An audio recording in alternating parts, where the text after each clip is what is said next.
Vider son sac n'a rien de facile pour les collègues de Jean-Jacques Bourdin. La plupart ne souhaitent pas s'afficher publiquement quand on leur demande d'évoquer le rapport du journaliste avec ses collaboratrices. Le présentateur star de RMC intimiderait ainsi pas mal de monde dans les couloirs de la rédaction, comme l'indique une journaliste aujourd'hui dans un autre média, il fait et défait les carrières. Vous ne trouverez personne en matinale pour dire du mal de lui. Un témoignage contredit par une ancienne collègue passée chez RMC entre 2015 et 2019, il était professionnel et bienveillant, parfois caractériel et diva, mais cela ne dépassait pas du cadre.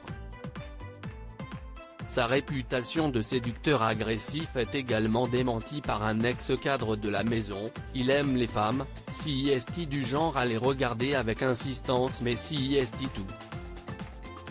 Celles et ceux qui ne souhaitent ni l'accabler ni le défendre ne peuvent l'imaginer dans la peau d'un harceleur ou d'un agresseur. De nouveaux témoignages anonymes brossent cependant un tout autre portrait de Jean-Jacques Bourdin. Une journaliste a révélé à la cellule investigation de Radio France que le présentateur était notamment très proche du controversé DSK avant l'affaire du Sofitel, en 2011.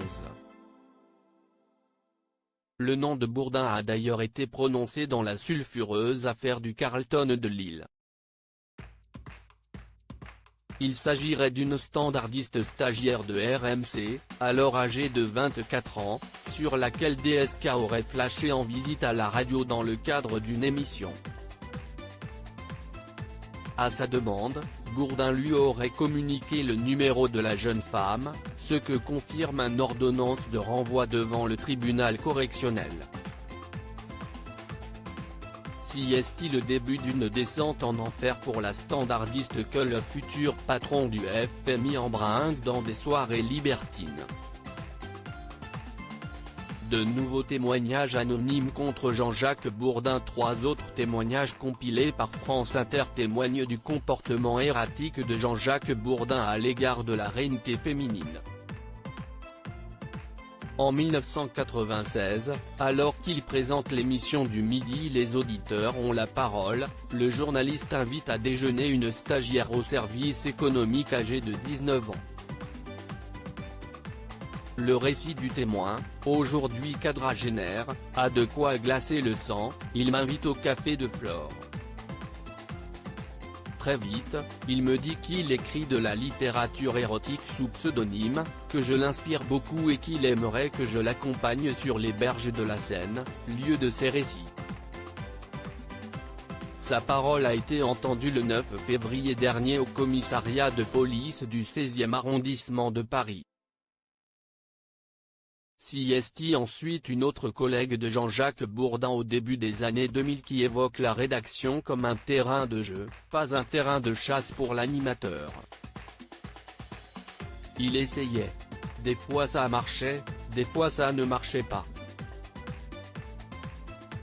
Il pouvait être lourd, insistant, collant. Il y avait une question d'emprise, notamment pour les journalistes fraîchement sortis d'école. Énième témoin présente au commissariat du 16e arrondissement, Sidonie Bonnec, présentatrice de l'émission Minute Papillon sur France Bleu et du jeu Tout le monde a son mot à dire sur France 2, se souvient des conséquences de sa rencontre avec Jean-Jacques Bourdin dans le cadre d'une émission de Jean-Marc Morandini. Après lui avoir proposé une collaboration, le journaliste de RMC l'invite à venir à Calvi, en Corse pour étoffer son carnet d'adresses lors d'un festival auquel participent des personnalités des médias. Elle sera logée dans une villa avec lui et un de ses amis. Bourdin l'enjoint également à prendre son maillot de bain pour profiter de la piscine. Sidonie Bonnec presse une entourloupe et décline la proposition. Il ne m'a jamais donné de nouvelles alors que j'avais travaillé sur le projet pendant des semaines. De son côté, Jean-Jacques Bourdin conteste ces témoignages dans un communiqué transmis via l'AFP et exprime sa reconnaissance à celles et ceux qui lui apportent leur soutien. Affaire à suivre. Loading Widget.